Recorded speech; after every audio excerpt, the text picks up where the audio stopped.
Halo Sobat Dunia Seribu Besar, semoga Sobat selalu diberi kesehatan, panjang umur, dan rizki yang melimpah, amin. Sebelum masuk ke alur ceritanya, jangan lupa dukung channel ini ya dengan klik subscribe, like, komen, dan share, terima kasih. Mari kita lanjutkan perjalanan, Li Qiye. Semua orang tahu bahwa 3000 Dao memiliki anggota di seluruh dunia. Menyinggung mereka di Sky Border adalah tindakan yang bodoh. Lotus yang Noble bukanlah orang yang hebat. Meskipun demikian, ia tetap menikmati perlakuan istimewa pada semua kekuatan besar selama perjalanannya. Seperti kata pepatah, seseorang mungkin tidak peduli pada biksu tetapi tetap mempertimbangkan Buddha. Dalam kasus ini, tidak ada yang ingin menyinggung Lotus yang Noble karena sektenya. Sebagai penerus langsung seorang tetua, dia masih berada di jajaran atas generasi muda di sana. Kau ingin mati, bocah nakal. Mata Lotus yang Noble berkilat penuh niat membunuh. Ketahui tempatmu, selipkan ekormu di antara kedua kakimu jika kau ingin hidup sedikit lebih lama. Li Qiye menghela nafas dan menenangkannya. Para pendengar tidak dapat mempercayainya. Pengikut 3000 Dao tentu saja memiliki musuh. Sayangnya, musuh-musuh ini biasanya menahan diri alih-alih bertindak ekstrim.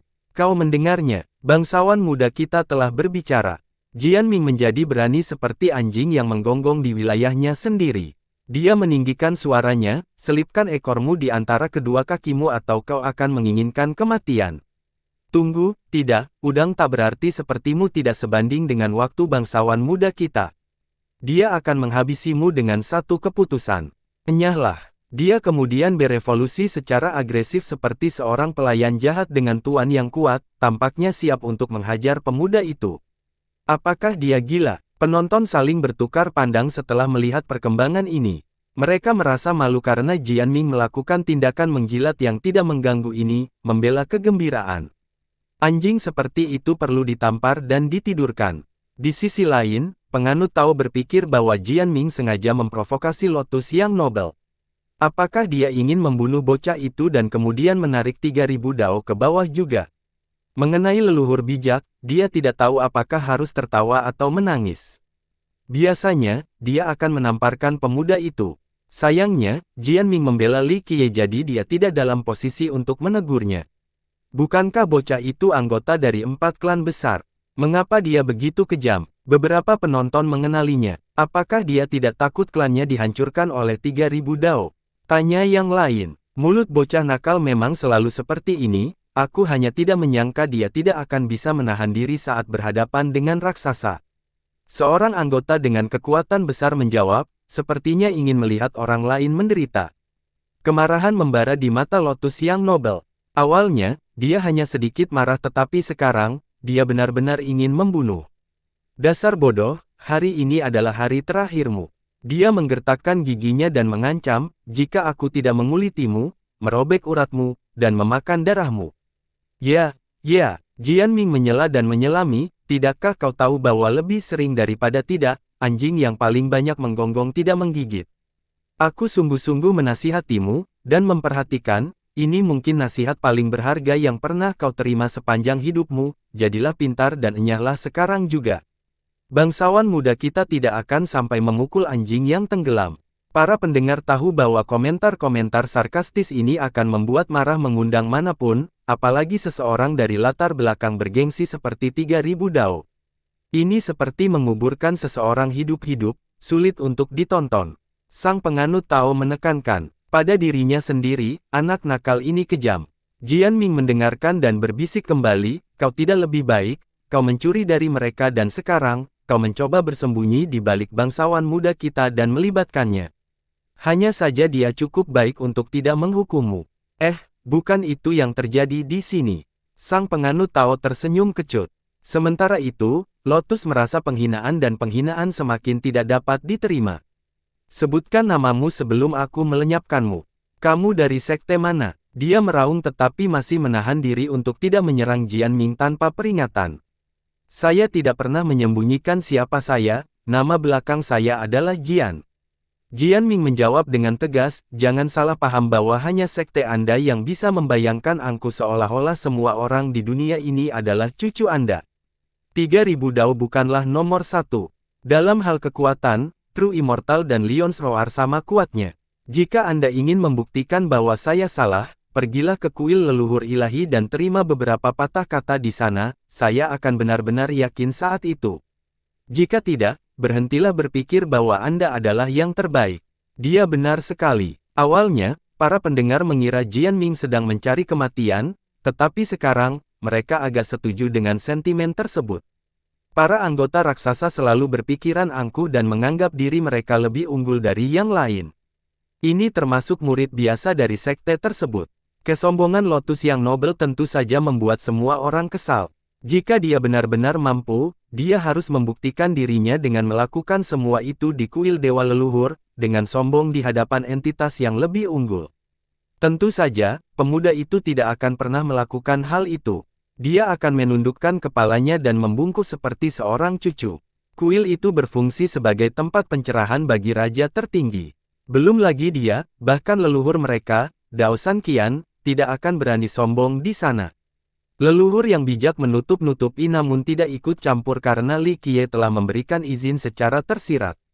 Dasar bodoh, aku tidak hanya akan mencabik-cabikmu hari ini, tapi sekteku juga akan melingkari klanmu.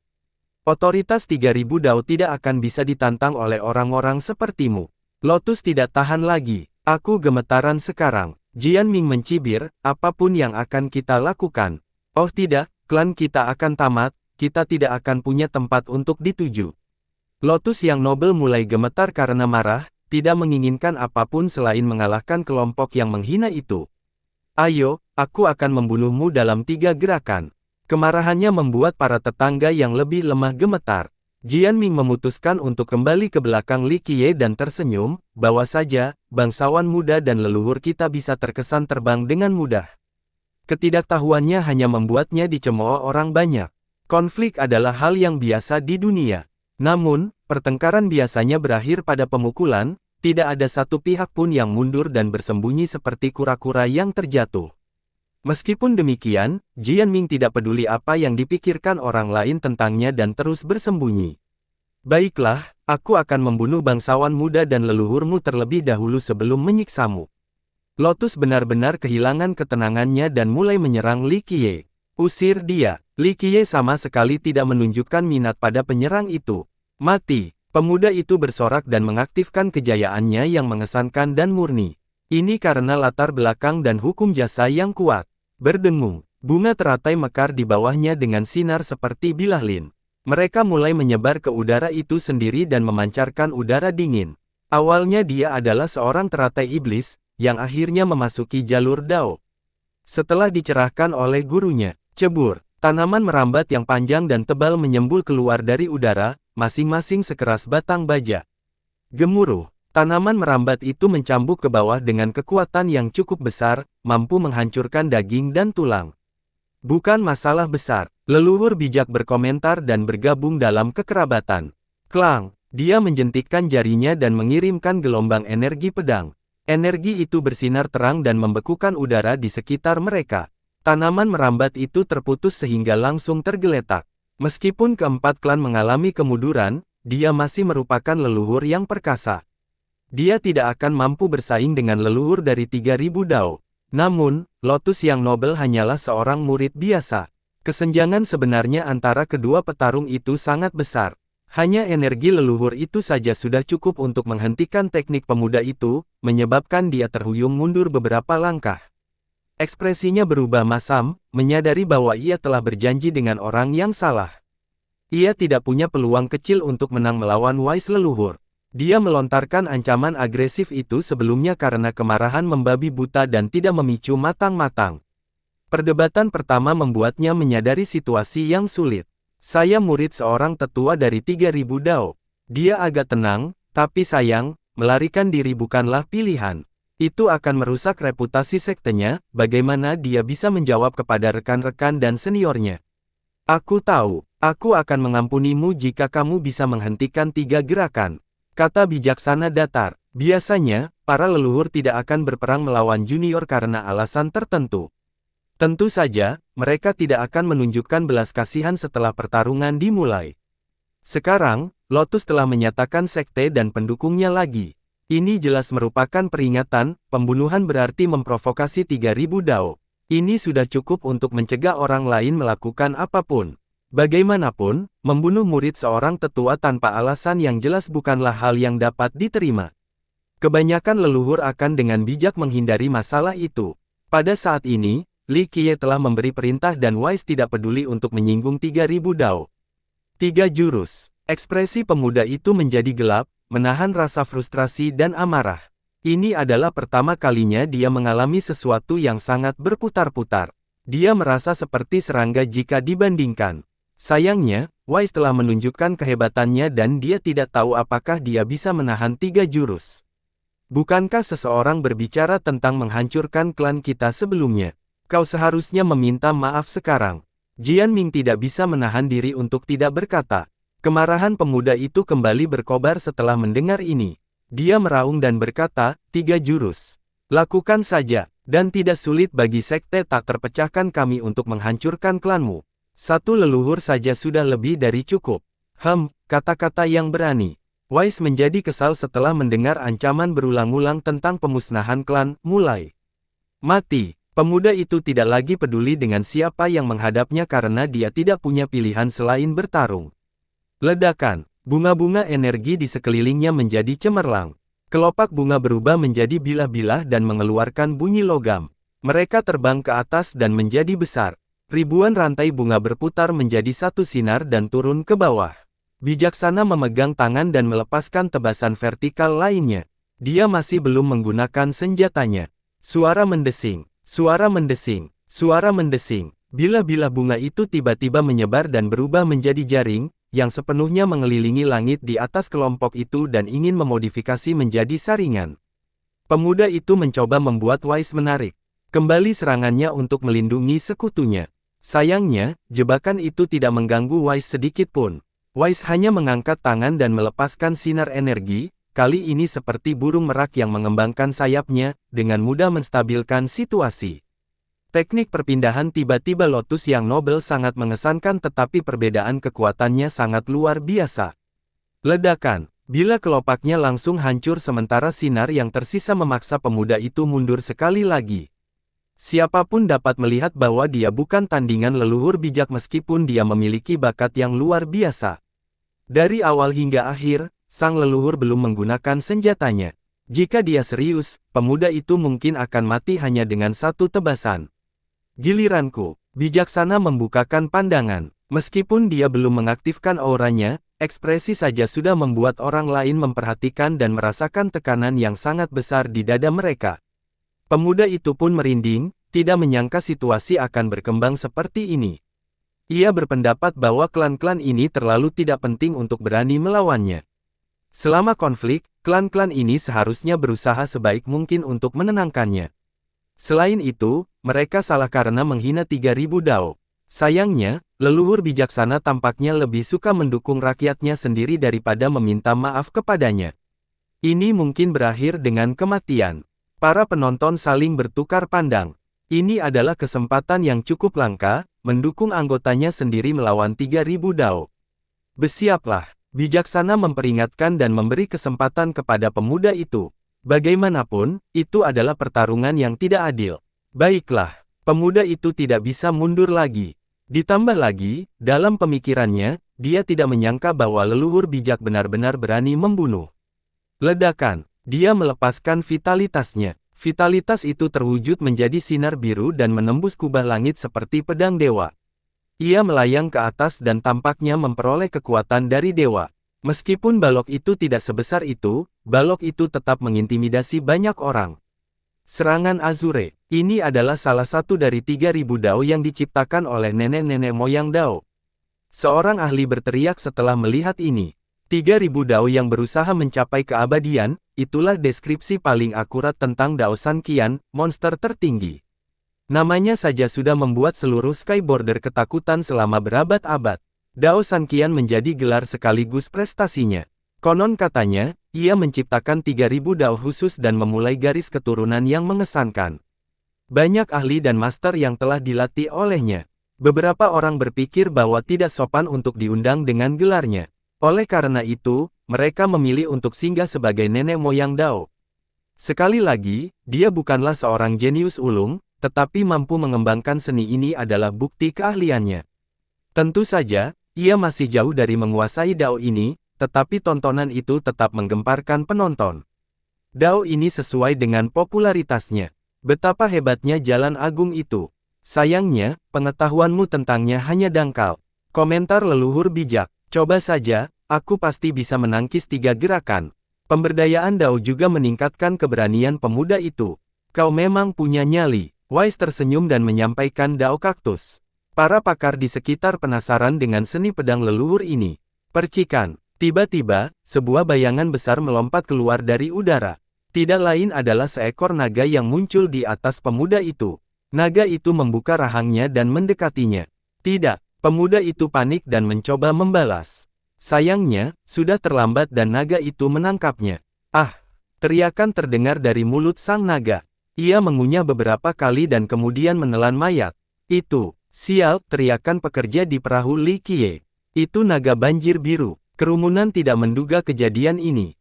Termasuk para pekerja. Naga itu adalah binatang roh yang sedang diperjualbelikan.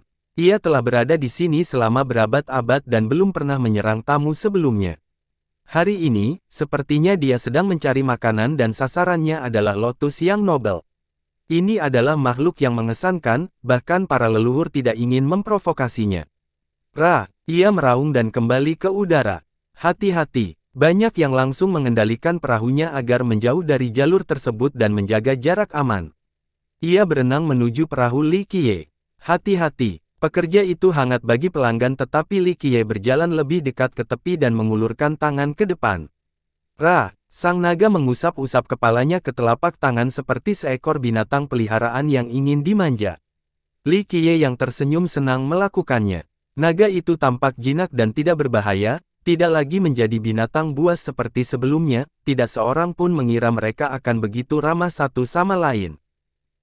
Naga itu meraung lagi dan menyelam kembali ke dasar danau. Semua orang menghela napas lega, terutama pekerja di perahu Li Qiye.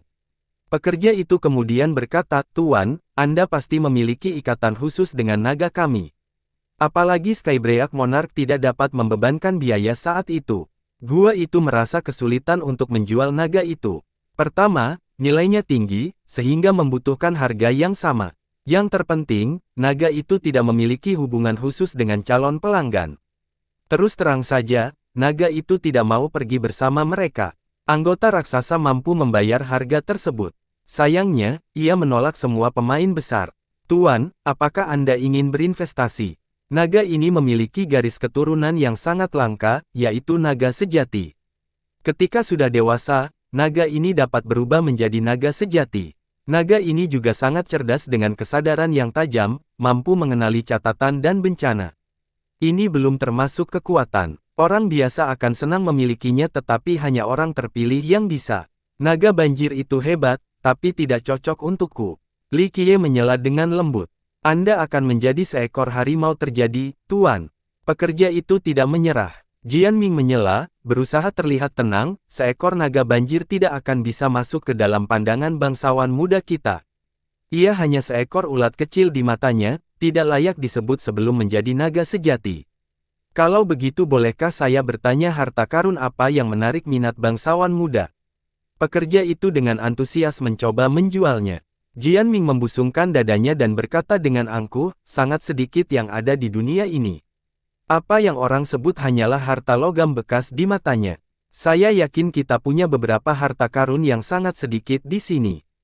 Pekerja itu yakin akan mencapai jangka panjang mereka. Gua Anda memang memiliki sesuatu yang menarik minat bangsawan muda kita. Jian Ming tertawa. Bolehkah saya tahu apa itu? Kata pekerja itu dengan tergesa-gesa. Kudengar kau mencoba melelang seorang gadis kecil. Dia tertarik padanya, kata Jian Ming. Baiklah. Pekerja itu melihat sekeliling dan merasa aneh, kami belum mengumumkan barang itu, tuan-tuan. Bagaimana Anda mengetahuinya? Jian Ming tersenyum dan bersantai, kau meremehkan bangsawan muda kita. Siapa dia? Hanya yang terhebat dalam sejarah, yang mengetahui segalanya dan yang memahami segalanya, yang sepenuhnya maha kuasa, tidak ada yang bisa menyembunyikannya. Meskipun Jian Ming bersikap konyol, pekerja itu terkesan dengan pengumpulan informasi mereka. Apakah kamu tidak ingin menjualnya? Tanya Tao itu. Ya, Ini hanya lelang rahasia, bukan lelang umum. Sebentar lagi juga akan dimulai. Pekerja itu memeriksa waktu. Bangsawan muda kita ikut berpartisipasi. Jian Ming menuntut. Pekerja itu ragu-ragu sebelum menjawab, bolehkah saya bertanya apakah Anda sudah menerima undangan? Lelang pribadi ini memiliki persyaratan yang tinggi. Dia tidak meremehkan kelompok itu, hanya saja itu merupakan peraturan rumah lelang.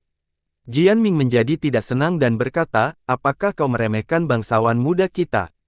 Aku khawatir rumah lelangmu tidak akan mampu menahan amarahnya. Hanya saja orang-orang penting seperti dia tidak peduli untuk membuat pertunjukan. Kalau tidak, leluhur segelmu harus berlutut dan menyambutnya. Tuan, saya khawatir Anda telah bertindak tidak semestinya saat ini. Pekerja itu tersenyum kecut. Rumah lelang mereka adalah bisnis yang serius dan tidak pernah peduli dengan penampilan. Namun, kata-kata Jian Ming sangat menghina. Kukup, leluhur bijak menamparkan kepala pemuda itu. Li Qiye hanya tersenyum dan tidak berhenti. Jangan percaya padaku. Ketahuilah bahwa bangsawan muda kita telah mengincarnya. Jian Ming berkata dengan dingin sambil mengusap kepalanya. Baiklah, saya akan mengajak semua orang, tetapi partisipasi sebenarnya akan bergantung pada kualifikasi Anda. Pekerja itu menyetujui. Sel leluhur adalah leluhur terkuat mereka saat ini. Di sekte lain, mereka pasti akan marah mendengar komentar Jian Ming. Namun, sebuah bisnis perlu melayani pelanggannya dan lebih fleksibel. Saat pekerja itu mendayung perahunya, Li Qiye menatap Jian Ming dan Tao itu, kalian berdua bisa mengurus bocah itu, kenapa harus bersumpah? 3000 dao adalah raksasa, aku tidak berani menjadi pohon tertinggi. Sang penganut Tao tersenyum canggung. Benar, kamu tidak menyanyikan lagu yang sama saat mencuri dari mereka. Li Qiye, tidak. Sang Tao menggelengkan kepalanya dan berkata, saya selalu menjadi orang baik dan tidak akan melakukan sesuatu seperti mencuri. Dia berbohong tanpa berkedip, sama sekali lupa bagaimana dia senang pada Li Qiye sebelumnya tentang kemampuannya memegang benda apapun. Betapa tidak tahu malunya dirimu. Jian Ming menamparkan kepala pria itu, kamu mencuri dari 3000 dao dan mencoba membuat bangsawan muda itu mengurusnya, apakah kamu sudah lelah hidup? Bangsawan muda itu akan memenggal kepala anjingmu dan menggunakannya sebagai pispot. Dia tahu apa yang kamu lakukan. Tentu saja. Sang penganut Tao tidak dapat melawan kali ini karena dialah yang salah. Seolah-olah kamu tidak melakukan hal yang sama. Leluhur bijak menamparkan kepala Jian Ming lagi. Leluhur, aku hanya kesal pada bocah bodoh itu yang mengira dia seperti itu. Jian Ming memprotes, yang terburuk dari semuanya, dia berani melakukannya di hadapan bangsawan muda kita yang tak tertandingi. 3000 dao sama sekali tidak istimewa, muda bangsawan itu dapat memperpanjangnya sesuka hati. Aku hanya mengatakan yang sebenarnya kepada semua orang tetapi mereka tidak mempercayaiku dan mengira akulah yang membuat masalah. Ditambah lagi, kau juga ada di sini, leluhur agung. Kau bisa saja membunuh bangsawan muda teratai itu atau apalah dengan satu niat pedang, bahkan tidak perlu menghunus pedangmu. Dia benar-benar mencari kematian, sungguh idiot. Jian Ming juga memuji leluhurnya. Kamu benar-benar senang menumpang pada orang lain, komentar Li Qiye. Hehe, aku harap aku bisa mendapatkan hak istimewa untuk melakukannya bersamamu, bangsawan muda. Jian Ming tidak merasa malu dengan hal ini dan berkata, dalam kasus ini, itu adalah kesalahan mereka karena begitu buta meskipun sudah berkali-kali diperingatkan. Dia tahu bahwa dia bisa salah sembarangan karena identitas asli pendukungnya. Li Qiye terkekeh dan tidak mempermasalahkan hal ini sementara leluhur bijaksana menenangkan kepalanya. Karena malu, pekerja itu membawa kelompok itu ke sebuah pulau dengan bangunan-bangunan mistis yang diselimuti kabut dan awan. Ini adalah tempat yang diperuntukkan bagi para tamu terhormat dan tempat peletangan rahasia. Ada alasan mengapa mereka memenuhi syarat untuk dibawa ke pulau itu. Kalau tidak, mereka yang tidak diundang atau tidak memiliki reputasi tidak akan memiliki kekayaan yang sama. Jalan berliku mengarah ke berbagai bangunan, melukiskan pemandangan yang elegan dan klasik. Ini tampak seperti kenangan masa lalu. Selain itu, jalan-jalan itu juga berfungsi sebagai labirin tanpa ujung yang terlihat. Para tamu termasuk leluhur dari kekuatan besar atau ahli dari raksasa. Para pembudidaya terkuat sejati tidak perlu datang sendiri karena tidak ingin meninggalkan hibernasi mereka. Jadi, mereka mengirim murid-murid mereka ke sini. Para tamu menunggu dengan tenang di dalam gedung yang telah ditentukan untuk peletangan yang akan datang. Tujuan dari pelangangan ini adalah untuk menjadi rahasia. Mereka datang untuk mengincar barang tertentu, bukan untuk bersosialisasi. Mereka sibuk merencanakan kesepakatan awal yang tepat dan cara mengalahkan pesaing lainnya. Mereka melakukannya dengan pola pikir yang sangat hati-hati karena pesaingnya tidak kalah. Aula utama juga memiliki sekelompok orang yang menunggu. Mereka menyembunyikan wajah dan identitas mereka. Tokoh-tokoh yang lebih penting menyembunyikan tubuh asli mereka sama sekali. Ini adalah cara untuk menghindari menyebarkan informasi yang tidak perlu kepada musuh atau sekadar strategi lain untuk pelanggan. Tentu saja, beberapa orang tidak peduli sama sekali. Mereka membawa serta banyak pengikut untuk melayani dan mendukung mereka. Mereka melihat sekelilingnya dengan sikap angkuh untuk mengintimidasi tamu lainnya. Oleh karena itu, lelang rahasia ini diikuti oleh banyak peserta terkenal. Seiring waktu yang semakin dekat, semakin banyak orang yang datang ke aula. Begitu kelompok Li Qiye masuk, mata tertuju pada mereka. Ini hanya berlangsung beberapa detik sebelum yang lain kehilangan minat. Bagaimanapun, mereka tidak menonjolkan sedikit pun di antara kerumunan, hanya berpartisipasi sebagai beberapa peserta lainnya. Beberapa orang mengenali leluhur bijak dan datang untuk menyambutnya. Meskipun klan keempat tidak sehebat sebelumnya, mereka masih memiliki beberapa bisnis yang tersisa.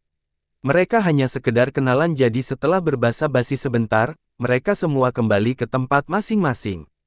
Hanya beberapa orang penting yang penasaran dengan identitas Li Qiye, tetapi mereka tidak bertanya. Mereka telah mengalami banyak hal aneh sebelumnya dan tidak menemukan sesuatu yang mengejutkan lagi. Li Qiye tentu saja tidak punya teman di aula ini.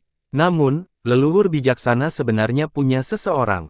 Saudara Wu, lama tak melompat. Seorang lelaki tua yang berdiri di sudut melihat leluhur bijak dan dengan antusias mendekat dan menangkupkannya. Usianya dan auranya yang menakjubkan sangat menonjol, sepertinya semakin tua dia, semakin kuat. Dia seharusnya sama kuatnya dengan Wise. Kak Bie, sudah 1000 tahun sejak pertemuan terakhir kita. Kau datang ke Golden tetapi bahkan tidak datang ke klan kita. Apakah kau sudah melupakanku? Wise senang melihat seorang teman lama di pelangan dan dengan bercanda mengeluh sambil memeluk lelaki tua itu. Para pembudidaya, terutama para leluhur, dapat hidup sangat lama. Bagi manusia, 1 milenium terdiri dari 10 generasi. Sayangnya, itu tidak lama bagi seorang leluhur. Tentu saja, 1000 tahun masih 1000 tahun di luar hibernasi. Mereka masih senang melihat seorang teman lama. Saya datang terburu-buru dan tidak bisa mengunjungi Anda, Saudara Wu. Mohon maaf. Orang tua itu merasa malu dan menangkupkannya lagi untuk meminta maaf. Ayo, temui leluhur Wu.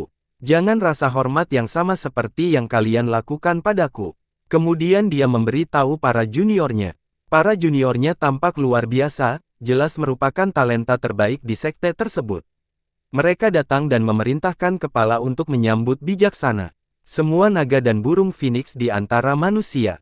Puji bijaksana. Tampaknya klannya telah jatuh terlalu cepat dibandingkan dengan sekte teman lamanya.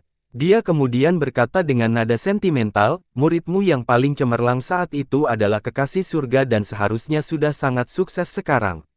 Xiao Er, lelaki tua itu mengeluh dan menenangkan kepalanya, jangan membicarakan masalah ini. Perkenalkan aku pada juniormu. Mari bertemu dengan leluhur pencari penyu dari kepulauan. Bijaksana memberitahu Jian Ming untuk datang. Mengingat situasi yang serius, Jian Ming harus bertindak dengan benar. Dia berjalan dengan dada membusung dan membungkuk hormat. Meskipun dia tampak tidak bisa diandalkan dan bahkan sedikit ceroboh, dia tahu bagaimana menjaga penampilan. Tidak buruk, tidak buruk. Bakat anak muda ini luar biasa. Pencari penyu puji. Kepulauan adalah sekte yang kuat di Desoles Timur. Konon, leluhur mereka dulunya adalah seorang penggembala sapi muda. Suatu hari, sebuah pulau muncul entah dari mana dan pemuda itu beruntung berada di sana. Ia berhasil mencapai pulau itu dan menemukan keberuntungan, akhirnya menjadi seorang yang mencekik yang tak terhentikan. Turtle Seeker dan Wise adalah sahabat karib meskipun sekte mereka berjauhan. Hubungan mereka tetap baik selama bertahun-tahun, hanya saja mereka jarang bertemu. Siapakah orang itu? Pencari kura-kura melihat Li Qiye dan tidak menyangka bahwa dia adalah murid Wise. Ini adalah leluhur kuno kita. Sebut saja dia bangsawan muda. Bisik bijaksana, nenek-nenek moyangmu yang kuno. Pencari kura-kura tidak menduga hal ini dan mengamatinya lebih dekat. Li Qiye tidak memiliki aura maupun pemikiran leluhur kuno dan lebih terlihat seperti murid biasa. Namun, dia tahu bahwa Wise tidak mungkin berbohong kepadanya. Meskipun merasa bingung, dia tetap membungkuk dalam-dalam ke arah Li Qiye dan mengundang kelompok itu ke sudut mereka. Dia lalu menarik Wise ke samping dan bertanya, "Saudara Wu, mengapa saya belum pernah mendengar hal ini sebelumnya?" "Ceritanya panjang," bisik Wise, "kami mengundang leluhur kuno kembali ke Primordial Union untuk menghidupkan kembali klan." Pencari kura-kura beberapa tahu hal tentang ini. Dia tersenyum kecut dan kecewa, "Saya rasa saya tidak akan ikut bekerja di serikat pekerja karena manfaatnya akan sedikit. Aku akan kembali ke pulau setelah ini. Apakah ada sesuatu yang terjadi?" Bijaksana menjadi khawatir. "Itu Xiao Er," kata si pencari kura-kura dengan penuh kerinduan. "Ada apa di sini? Dia sangat bersemangat saat aku melihatnya dulu, bakatnya akan memungkinkan dia mewarisi warisanmu dan bahkan melampauimu," kata Wise. "Ya, bakat bocah itu bagus dan aku sangat menyukainya." Pencari kura-kura mengangguk, "Aku berusaha keras untuk melatihnya, tapi kita mungkin terlalu terburu-buru." 100 tahun yang lalu, dia kehilangan fokusnya selama sesi invasi penting dan merusak penyimpangan Qi. Bagian bawahnya lumpuh sekarang. Sungguh mengarahkan. Bijaksana mendesah. 1000 tahun sudah cukup lama bagi para pembudidaya tua untuk melihat junior mereka meninggal. "Ada pil di sini yang aku inginkan demi Xiao Er." Si pencari kura-kura berbisik dan mengungkapkan niatnya.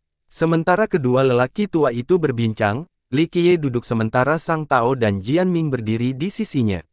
Murid-murid dari kepulauan meliriknya karena mereka pikir dia sama sekali tidak terlihat seperti leluhur kuno. Jika leluhur bijak tidak mengutarakannya sendiri, mereka tidak akan pernah salah mengira dia sebagai leluhur kuno. Jika mereka melihatnya dari luar, mereka hanya akan mengira sebagai seorang yang berpikiran biasa, yang sama sekali tidak dapat dilupakan. Banyak tokoh penting telah tiba. Sang Tao mengamati aula dan memberitahu Jian Ming. Mata hitam Jian Ming bergerak maju mundur seperti pencuri. Fokusnya menarik pada para tamu. Meskipun beberapa penampilan mereka tidak terlihat, dia masih dapat melihat beberapa petunjuk. "Haha, tentu saja, ini adalah lelang rahasia. Beberapa orang penting ini mungkin juga musuh." Jian Ming mendengus. Dia tampak bersemangat melihat beberapa penawaran kompetitif demi hiburan. Garis keturunan kuno ini juga ada di sini. Lelang ini akan berlangsung sengit." Sang penganut Tao mengamati orang-orang penting dan fokus pada beberapa tokoh penting. Sepertinya dia berpura-pura untuk melakukan beberapa gerakan lagi. Lelang rahasia ini tidak mengecewakan mereka. Orang-orang besar ini berkuasa dan yang terpenting, kaya. Mereka pasti akan menghabiskan banyak uang untuk harta yang mereka inginkan. Musuh akan bersaing menggunakan kekayaan, bukan kekuatan, di tempat ini. Beberapa pasti akan mencoba mengganggu dan menaikkan tawaran tanpa alasan. Yah, tidak ada seorang pun yang dapat dibandingkan dengan bangsawan muda kita dalam hal kekayaan. Jian Ming tertawa dan meninggikan suaranya, "Bagaimana sekawanan ayam dapat dibandingkan dengan seekor burung bangau?"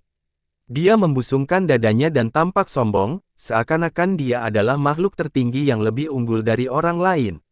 Sang penganut Tao meliriknya dengan jijik, mengira bahwa dia akan kembali memanfaatkan Li Qiye. Banyak peserta di penyiaran yang mendengarkan dan langsung berputar ke arahnya.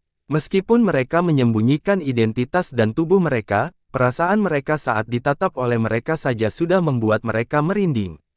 Jian Ming sedikit mengganggu dan menjadi gugup. Meskipun demikian, dia menenangkan diri dan berkata dengan bangga, "Apa yang kamu lihat? Ketahuilah tempatmu di hadapan bangsawan muda yang tak tertandingi." Komentar itu membuat para pendengar kesal, tetapi karena mereka sudah berpengalaman, mereka tidak repot-repot menegur para junior. Meskipun demikian, para junior mereka melontarkan pukulan agresif ke arah Jian Ming. "Apakah kamu tidak takut dipukul?" Li Qiye tersenyum. Tatapan mata yang tidak bersahabat membuat Jian Ming merasa takut. Meskipun demikian, dia tertawa dan berkata, "Sekali lagi, saya hanya mengatakan kebenaran. Jika itu adalah kejahatan, maka ketidaktahuan adalah dosa dan saya berusaha menyelamatkan orang-orang dari melakukan hal itu." Li Qiye mendengus dan tidak berkata apa-apa lagi. Dari sudut pandang tujuan, tidak ada masalah dengan pernyataan Jian Ming. Li Qiye memang tak dilawan dan yang lain harus mundur. Sayangnya, mereka tidak mengetahui kemampuan yang sebenarnya, meskipun itu bukan salah mereka sendiri. Sang penganut Tao menatap Jian Ming dan tidak mempermasalahkan pernyataan tersebut. Ia hanya merasa kesal dengan sikap menjilat orang itu. Itu benar-benar menyebalkan, seperti undangan terbuka bagi orang lain untuk menginjak-injaknya. Kata-kata yang berani, aku ingin melihat seberapa tak tertandingi dia. Sebuah suara yang tenang terdengar di tengah-tengah. Jian Ming dan Tao itu menoleh dan melihat seorang lelaki tua dengan tajam. Dia tidak memiliki aura yang menindas, tetapi mereka dapat melihat bahwa dia memandang rendah mereka. Ini adalah seseorang yang terbiasa duduk di atas awan dan menerima pemujaan orang lain, serta memegang kendali atas nasib mereka sendiri. Para pengikut yang duduk di belakangnya juga mengenakan jubah mahal dan tampak cemerlang. Hal ini juga membuat mereka tampak sombong. Seorang tetua dari 3.000 dao, si bijak dan pencari kura-kura menoleh dan menjadi serius. Seorang tetua dari 3.000 dao seringkali disamakan dengan leluhur dari kekuatan besar lainnya. Beberapa petinggi yang tersembunyi terhenti pendekatan sembunyi-sembunyi mereka dan datang menyambutnya. Jian Ming sama sekali tidak takut dengan pendukungnya. Dia hanya terkejut sesaat sebelum tertawa, ini Penatua Cloud Grasp, salam. Mulut Jian Ming yang kasar cocok dengan penglihatannya. Dia segera mengenali orang tua itu. Junior, biarkan seniormu bicara. Tetua Cloud Grasp tidak ingin berbicara dengan junior. Jian Ming menjadi kesal dan melanjutkan, Penatua Cloud Grasp, bangsawan muda kita adalah yang tertinggi, orang-orang tidak bisa berbicara dengannya begitu saja. Kamu hanyalah seorang junior di hadapannya, jadi jika kamu ingin berkomunikasi, kamu harus mewakili seorang senior. Percakapan ini akhirnya menarik perhatian banyak orang. Tetua Cloud Grasp tentu memiliki pengaruh yang cukup untuk mencegah orang lain mengajukan tawaran kasar kepadanya. Milik para leluhur. Sekarang, seorang junior berani dia. Para pengikut di belakangnya tidak tahan dengan ini. Sang penganut Tao memikirkan dan berpikir bahwa ini masih membutuhkan banyak keberanian dari pihak Jian Ming.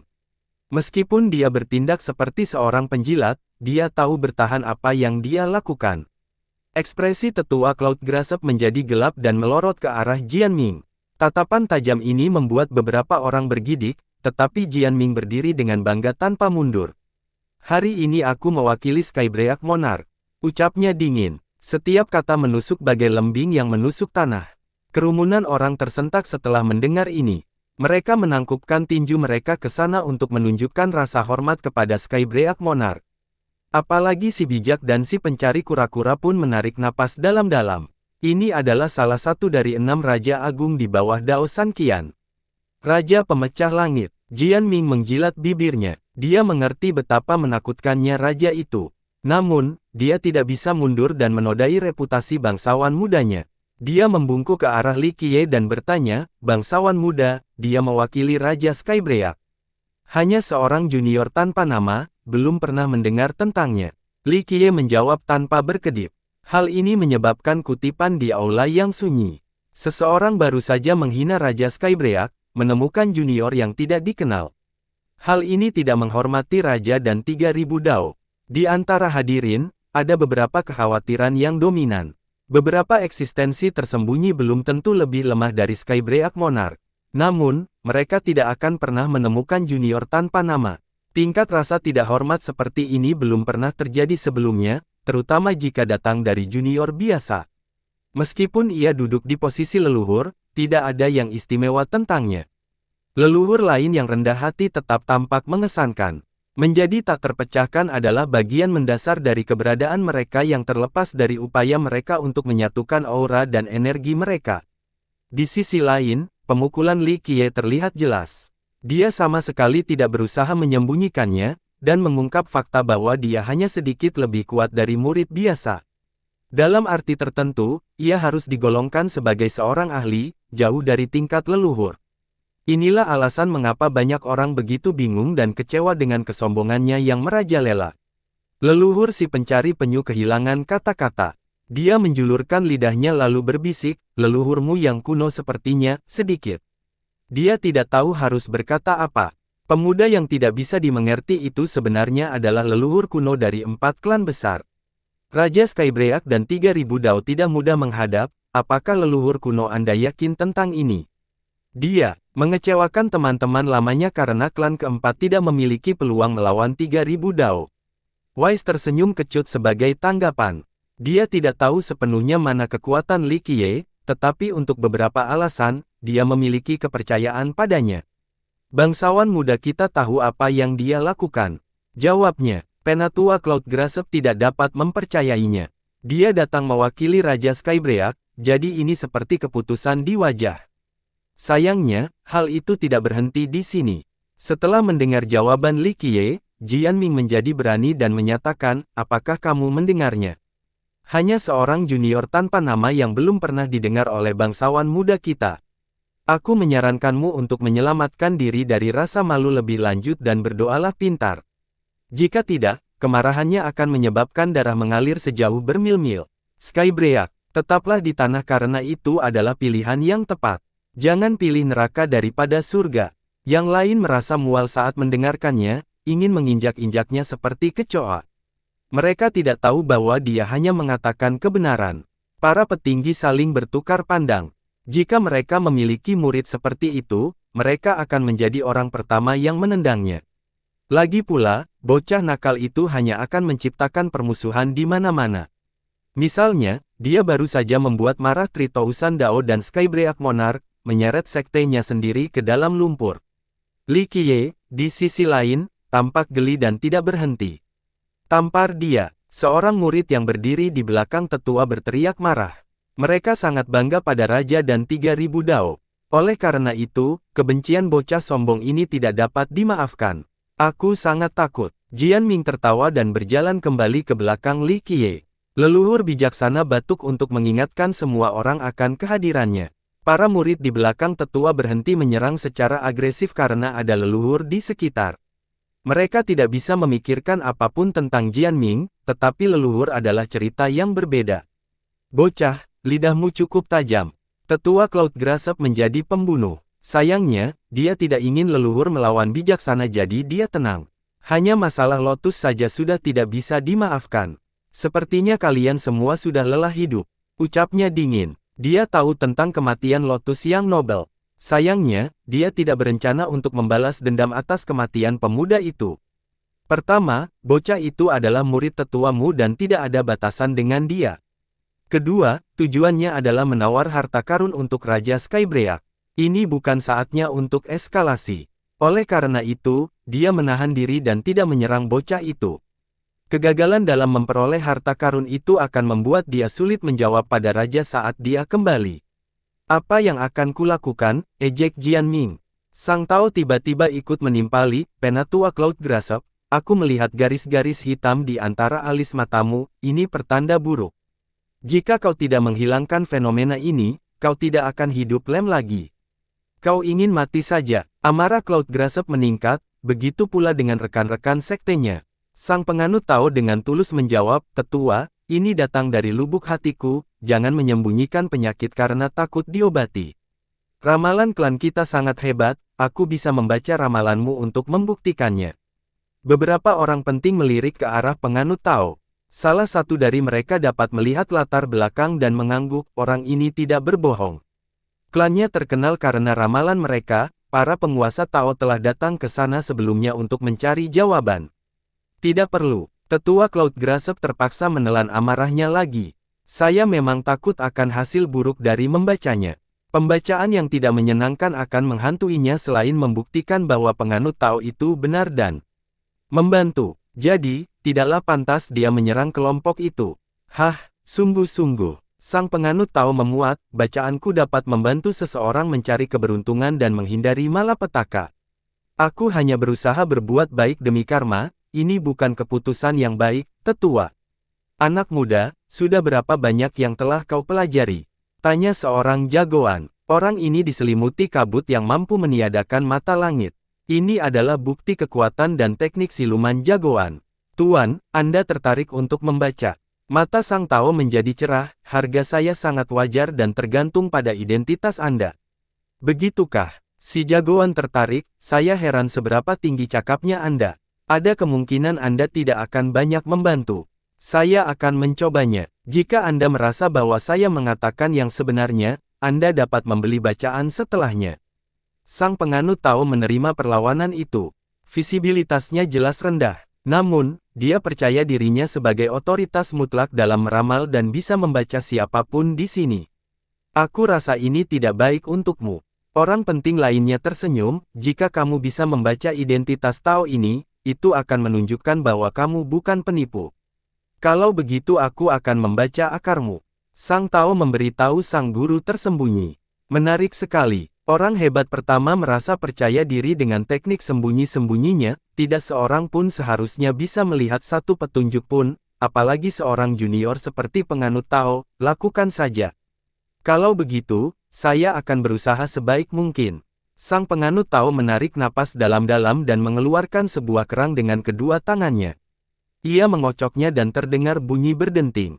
Ia mulai melantunkan mantra, tampak sangat fokus.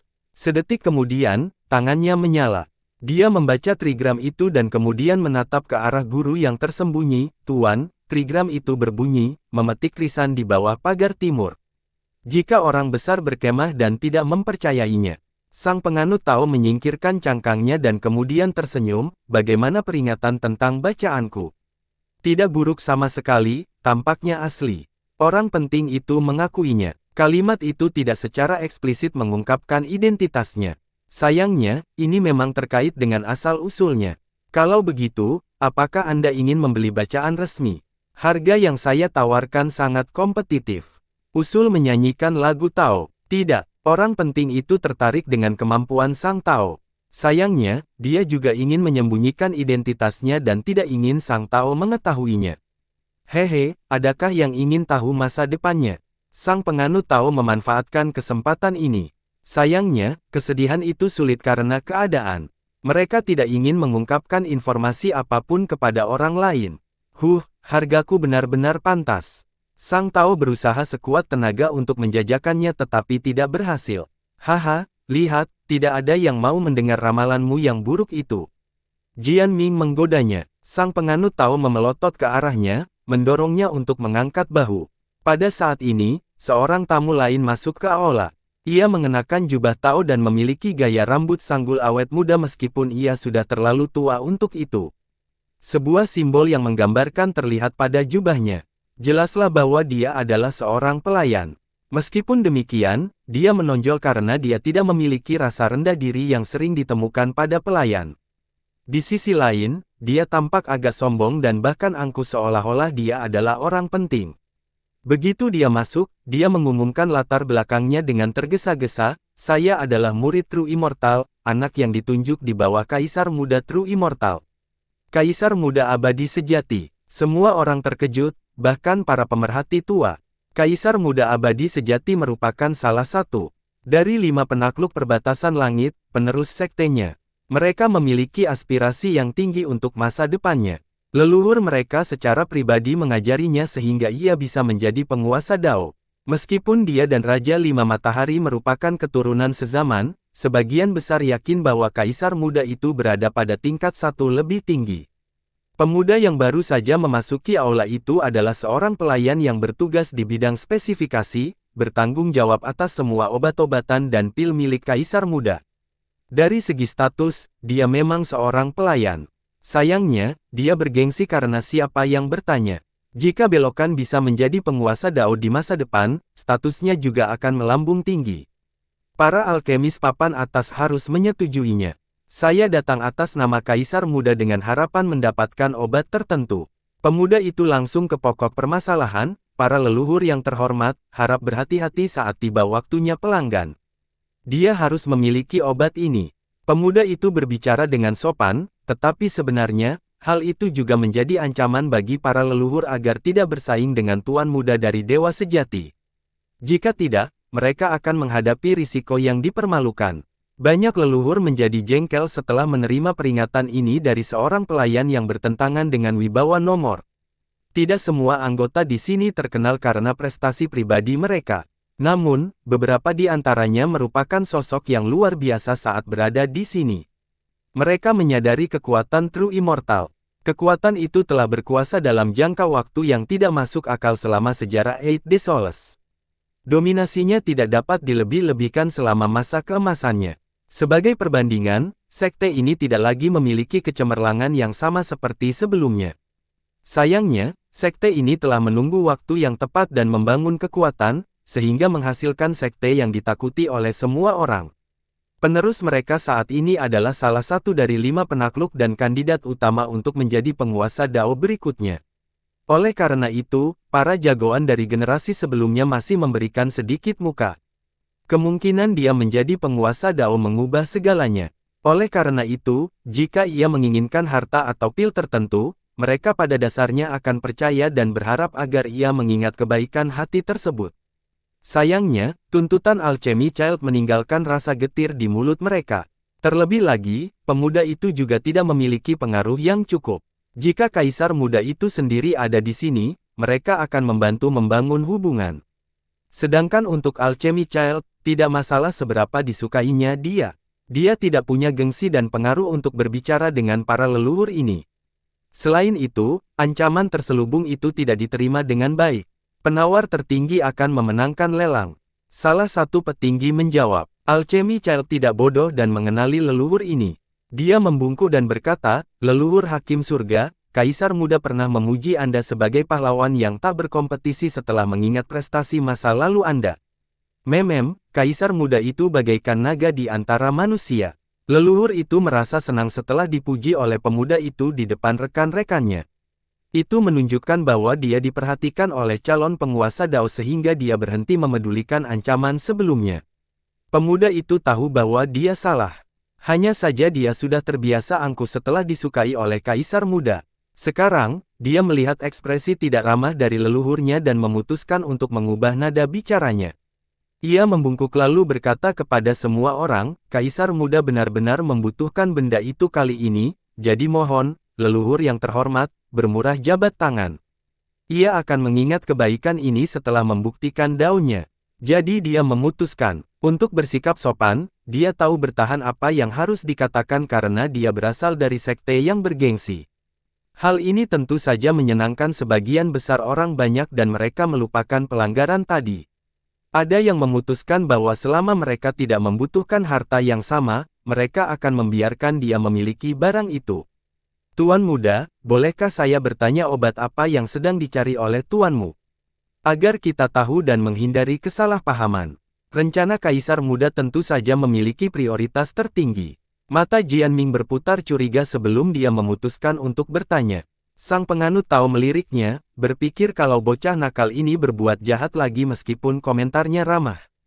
Mengenai Alchemy Child, dia jarang harus menyampaikan nada bicaranya yang angkuh.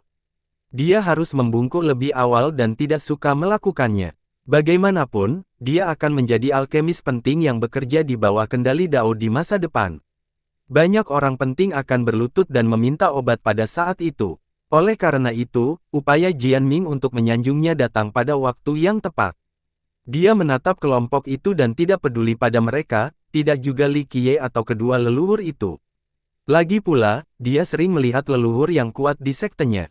Bijaksana dan pencari penyu sama sekali tidak istimewa. Dengan demikian, kesombongannya muncul lagi saat dia berkata, Tuan Muda menginginkan rumput abadi yang bergetar. Setelah mengatakan itu, dia menangkupkan memuncak ke arah kepadatan dan berkata, kalau begitu, tolong jangan terlalu keras pada kami. Wah, rumput abadi itu tak ternilai harganya. Jianming benar-benar terkejut. Itu hanya muncul beberapa kali dalam sejarah Eight Days Solace. Pemuda itu berbicara dengan nada suara seorang atasan. Jadi ya, hanya Kaisar Muda yang pantas mendapatkan sesuatu seperti ini. Kata Jianming lalu menyentuh bahu sang penganut Tao, hei, rumput ini berhubungan dengan jalur Tao Kaisar Muda. Kau harus memberi tahu dia apakah dia akan sampai atau tidak. Sulit untuk mengutarakan. Sang penganut Tao memutuskan untuk ikut bermain kali ini dan berjanji, ini mungkin lelang rahasia, tetapi para tamu undangan pasti tahu tentang harta karun khusus itu. Dia berdeham dan melanjutkan, pekarangan gua tidak mengundang orang sembarangan, jadi lebih dari satu leluhur akan menginginkan rumput itu. Semakin mereka menginginkannya, semakin tinggi tawarannya. Lihat di ruangan ini, semua pria di sini adalah pahlawan yang tidak kekurangan uang. Jika mereka menginginkan sesuatu, mereka pasti akan berusaha keras. Itulah sebabnya tidak perlu melakukan pembacaan. Ia menyiratkan bahwa beberapa tamu datang khusus untuk apa yang disebut rumput abadi ini dan mereka cukup kaya untuk bersaing melawan Kaisar Muda. Hal ini mendorong Alchemy Child untuk melihat sekeliling ruangan, ingin mengetahui leluhur mana yang memiliki target yang sama. Tentu saja, tidak ada yang bisa angkat bicara. Pertama, mereka menyembunyikan identitas mereka dan berpikir bahwa tidak akan menjadi masalah untuk mengalahkan Kaisar Muda itu. Lagi pula, dia tidak ada di sini secara langsung dan tidak akan bisa mengetahuinya. Alchemy Child menganggap penilaian Daois itu menghina. Ia mencoba membujuk banyak orang untuk menghentikan masalah itu lebih awal. Sayangnya, Daois itu sepertinya mengobarkan api dengan mengingatkan para petinggi di sini. Karena sifat yang suka bersembunyi, mereka dapat mengalahkan dan memenangkan rumput tanpa menimbulkan konsekuensi apapun. Kau pasti sudah lelah hidup dengan menyampaikan gambaran seperti itu. Ucapannya dingin dengan ekspresi agresif, hanya ditujukan pada penganut Tao saja. Tentu saja tidak, orang biasa sepertiku tidak akan berani bersaing melawan dewa sejati. Sang penganut Tao bersembunyi di belakang Li Qiye. Bagus. Pemuda itu berbaur. Setidaknya pria itu tahu kapan harus menyerah sehingga ini terlihat bagus untuk reputasinya. Tunggu, ini tergantung apakah bangsawan muda kita tertarik atau tidak. Sang penganut Tao tersenyum sambil berdiri di belakang Li Qiye, bangsawan muda, rumput ini mungkin penting bagi Kaisar Muda abadi sejati dan Tao-nya di masa depan. Apakah dialah yang seharusnya? Orang-orang besar tertarik dengan penjelasannya. Bahkan, mereka memikirkan masalah ini ketika anak muda bermimpi. Rumput itu mungkin sangat penting bagi perjalanan Dao Sang Kaisar Muda atau mungkin beberapa kegunaan lain yang tidak diketahui orang lain. Beberapa orang berpikir tentang betapa merugikannya jika mereka membeli rumput sebagai gantinya. Benar, bangsawan muda kita harus menilai apakah dia harus menjadi penguasa Dao berikutnya atau tidak. Jian Ming mengusap dagunya dan berbicara lebih berani lagi, jika aku ingat dengan benar, Dewa Sejati disegel oleh Kaisar Ye dan tidak lagi memiliki kendali Dao sejak saat itu. Apa pendapatmu tentang ini, bangsawan muda? Ia berbicara seakan-akan penguasa Dao berikutnya akan membutuhkan izin dari bangsawan mudanya terlebih dahulu, mengingatkan halayak sekali lagi betapa menyebalkannya dia. Tidak semua penggemar True Immortal, meskipun tidak ada yang secara terbuka menyatakan ketidaksukaan mereka. Mencoba menghentikan True Immortal memiliki Dao Lord lain berarti pertarungan sampai mati. Sekte mereka menghasilkan belum seorang penguasa Dao setelah invasi Kaisar Ye. Tentu saja, ada penguasa Dao pembawa dunia yang bisa dibilang termasuk salah satunya. Namun, jika berbicara secara tegas, pembawa dunia bukan berasal dari sekte tersebut. Rinciannya termasuk Word Birir yang merupakan murid Skywell Dao Lord, penguasa Dao terakhir dari True Immortal. Dia berhibernasi di usia muda karena alasan yang tidak diketahui dan tidak keluar sampai beberapa era kemudian. Berkat segel tersebut, Word Birir meninggalkan True Immortal dan kembali ke klan asalnya, Sima. Ia kemudian membuktikan Dao-nya dan menjadi penguasa Dao bagi klannya. Meskipun demikian, beberapa orang masih mengira sebagai penguasa Dao dari Dewa Sejati. Sekte itu juga sependapat. Sedangkan Dao Lord sendiri, dia menahan diri untuk tidak berbicara tentang masalah ini. Sayangnya, dia hanya memerintah Sima dan tidak kembali ke True Immortal. Jadi, menambahkannya ke daftar Dao Lord mereka akan menjadi tidak akurat. Oleh karena itu, mengungkap sejarah yang menggambarkan mereka adalah hal yang sangat penting. Kaisar Muda Abadi Sejati adalah orang yang memikul beban mengungkap segel Kaisar Ye. Semua petinggi di sini tahu bahwa True Immortal bersedia melakukan apa saja untuk menguasai Dao berikutnya. Mereka juga benci jika masa lalu yang kelam ini diungkit. Oleh karena itu, ekspresi Alchemy Child menjadi gelap bersama dengan anggota sekte lainnya. Li Qiye hanya tersenyum dan tidak berkomentar. Dasar bodoh, apa kau tahu akibatnya menghina Dewa Sejati? Teriak anak alkimia. Aku sangat takut. Jian Ming mendapatkan apa yang diinginkannya dan bersembunyi di belakang Li Qiye. Bahkan orang bodoh pun di titik ini dapat mengetahui bahwa Li Qiye adalah pendukung mereka. Oleh karena itu, Alchemy Child mengalihkan fokusnya ke arah Li Qiye dan mengancam, aku tidak peduli dari sekte mana kau berasal, lebih baik kau membimbing juniormu dengan baik atau malapetaka akan datang memanggil. Bencana macam apa? Li Qiye akhirnya berbicara, tampak geli. Alchemy Child menyatakan, tidak menghormati True Immortal adalah dosa besar. Kematian adalah hukuman yang ringan, dan hukuman terakhir adalah eksekusi semua senior di sekte atau bahkan pemusnahan klan.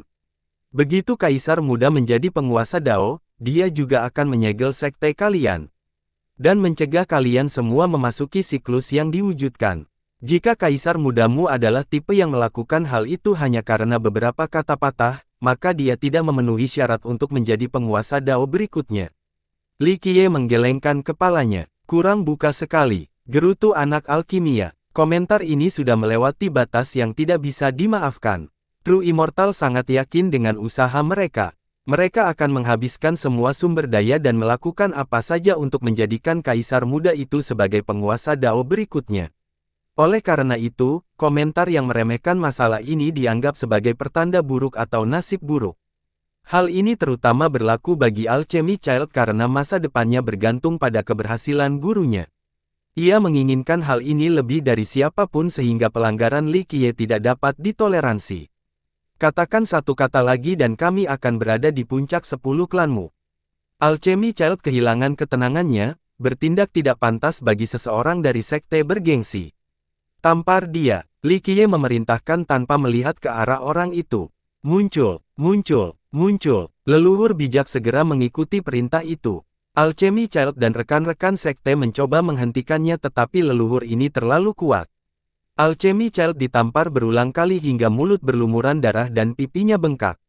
Seorang junior seperti dia tidak memenuhi syarat untuk berdiri di hadapan para leluhur. Hanya saja yang terakhir itu memberikan wajah tuan muda abadi sejati dan meninggalkan anak itu sendirian. Siapapun dari mereka dapat dengan mudah menerima pelajaran. Bijaksana mungkin bukan leluhur yang agung, namun ini bukanlah tugas yang sulit. Satu-satunya masalah di sini adalah menyinggung tuan muda dan dewa sejati. Kerumunan tidak berhenti Wise melakukan ini karena beberapa dari mereka ingin melakukan hal yang sama.